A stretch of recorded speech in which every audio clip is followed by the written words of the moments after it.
immigrants came from the old country with that tradition of family. The grandfather, the grandmother, roots.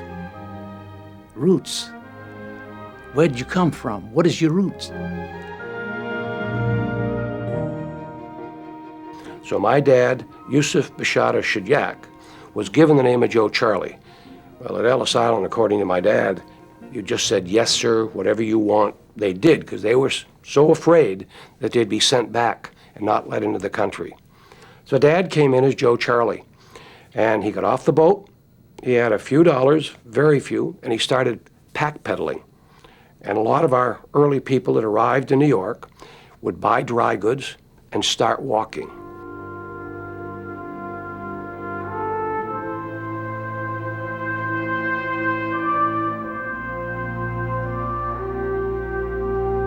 There were interesting experiences they had as peddling, not knowing the English language very well. They had a hard time communicating with people. I remember one occasion where my father slept in the funeral parlor overnight. They just slept wherever they could find accommodations. If my friend has an uncle, he's my uncle too. If my friend has a grandpa, what we call Jiddu, my address to him is Jiddu, or grandpa. It's as though it's all one. My family is Lebanese to the very marrow of their bones.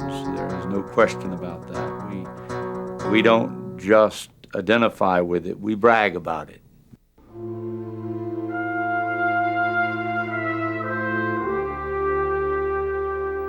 The real force behind any family would be the mother.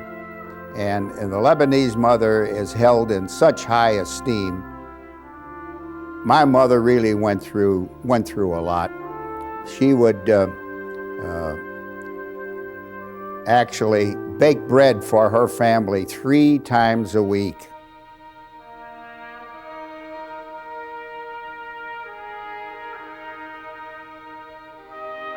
She would get up twice at 2 o'clock and then again at 4 o'clock to knock the dough down. If you've ever witnessed Lebanese women baking bread, it's a sight in itself. Before we'd go to school, we would wait and Mom would hand us a little piece with some butter on there, and we'd eat it on the way going to school. I can remember growing up during Depression years. As a kid, I worked shining shoes and selling newspapers and doing various after-school jobs and so forth, never dreaming that I would ever become a doctor myself.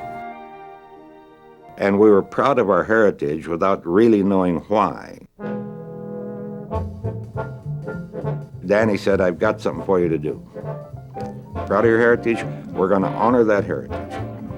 We're going to show this basically Anglo-Saxon nation that this group of people from the Holy Land have a unique set of values. When you're 26 or 28 years old and you got a baby on the way and you're making maybe $280 a week, why do I spend $600 to go to this meeting? Why do I do that? Well, I don't know. We're going, that's all. And I'm going to show them. We're going to show them, that's all. We can't flop. We can't let Danny down. We can't let our people down. There it is, the Star of Mercy in concrete, glass, and steel. The dream of a Lebanese Catholic, designed by a Methodist Episcopal architect, built by a company headed by a Jew, equipped and supported by volunteer Protestants, Catholics, Jews, Eastern Orthodox, and Muslims, staffed by Anglo-Saxons, Orientals, Negroes, people of many ethnic origins, to offer help to all the children of the world, regardless of race, creed, or economic status. When that hospital opened, leukemia was a death sentence.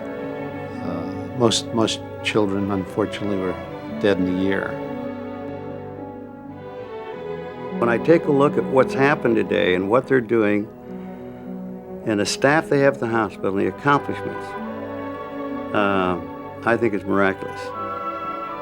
It is miraculous. I don't think. I know it's miraculous.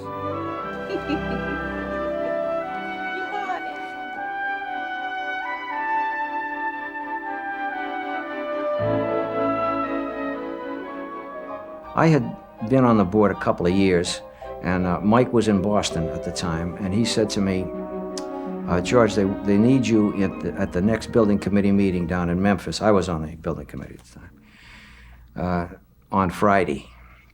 I said, Mike, my son is getting married on Saturday. I can't go down on Friday. My wife had divorced me.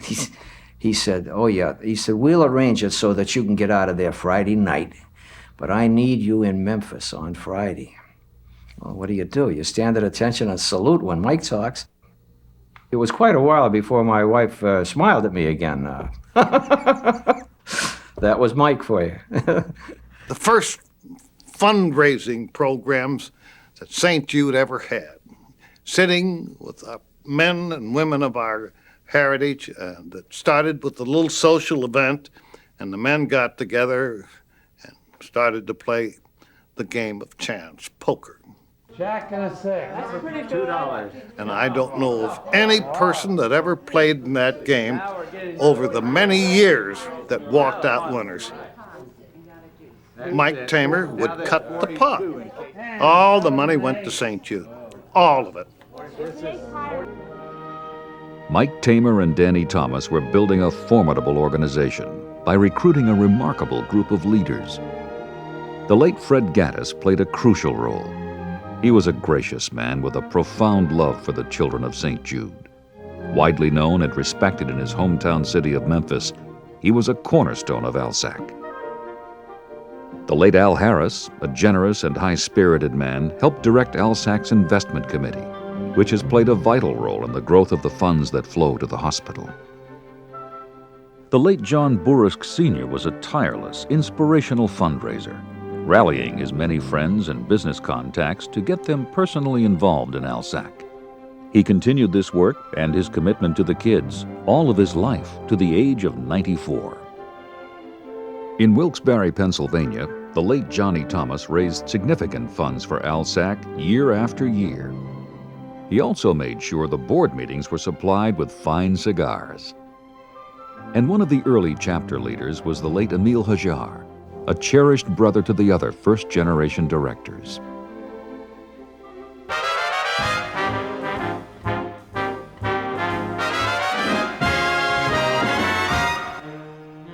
Perry Como and 8 big stars coming, and a week before the affair, 7 of them canceled out. Danny was coming into Boston. He just went into his room in privacy and prayed to God and St. Jude. He says, what are you doing to me? Spoiling the whole thing. And within 24 hours, they all called back. Jackie Gleason says, well, we'll pack him up and put him on the plane. Just make sure you're at the airport. He won't know where he is. And the 8 of them showed up, and the show went 20 minutes longer than we intended to. And that was interesting. It was a complete flop to a complete success. You couldn't even get standing room. ALSAC sweeping the country, gathering all you could spare, with Danny to lead us and you right beside us. It's a great project we share. That was an opener. That year, when we tallied up our money, we got about $35,000. And we had a box, a key to go into the night deposit for the bank next door, and that we filled up and couldn't fill anymore. So we had to stay all night and guard that money. That's true. It was funny. I stayed up all night till morning because we were afraid to leave the money there.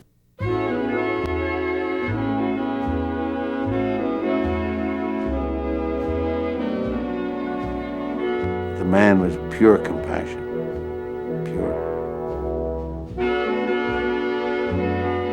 Rosie many times said that she changed clothes in gas stations.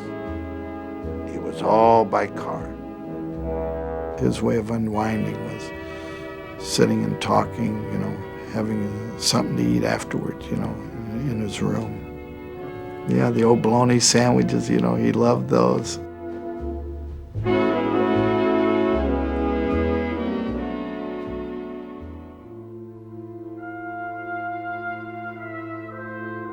here is an organization that's going to take care of a problem without regards to income or without regard to resources. What I thought was simply great, you know. There are very few organizations in this country that undertake that kind of mission. It is almost like he was predestined to work. It's almost like Danny Thomas was put here on this earth not to be just a great entertainer, but more importantly, to develop this hospital and make it work. To me, that's the accomplishment.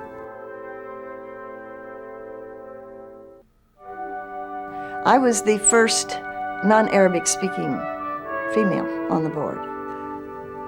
I didn't feel insecure because I knew what I was doing was an important part, fundraising. Being in the board meetings, it was a little different. This is where some funny things took place too, you know. And the arguments would get quite heated at times, and sometimes there was some swearing going on, you know, but that stopped when I got on the board. Not that it made any difference at all. The important part was getting the job done, and they did it. If we needed something for fundraising, we never took it out of the pot. It always came from our pocket. These folks who belong to the board of St. Jude Children's Research Hospital are no different than all my brothers and sisters when we sat at the dinner table talking about the events of the day. We yell and we scream, we differ. Sometimes we resolve those differences, sometimes we don't.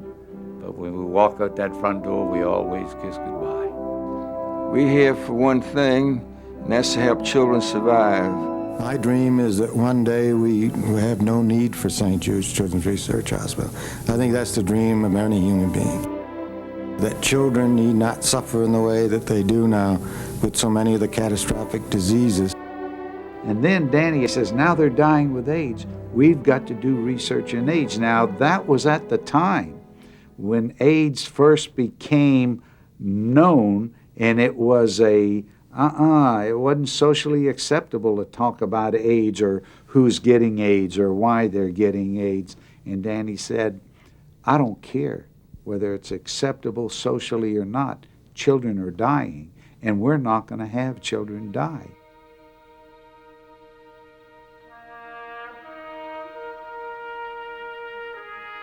We always felt that we owed something to this country. And this was an opportunity for us to give something back to the United States as a result of the opportunities that they had lent to both ourselves and our parents. So our motives were pure and very strong. It's that history of this institution is so important to get an understanding, to know why it cannot fail, because it's tied to our heritage. Those of us who are from the beginning, who continue to rededicate ourselves every year, I guess our role now is to make sure that we bring many others, hundreds and thousands of others, into this job of helping to overcome the childhood cancers. As I see it, St. Jude will never falter because of this great spirit of giving. Just giving, giving, giving. I don't think that there's any greater thrill than I have now as I'm becoming less young than to see the fact that Danny's dream is going to be carried out by so many of our second generation people.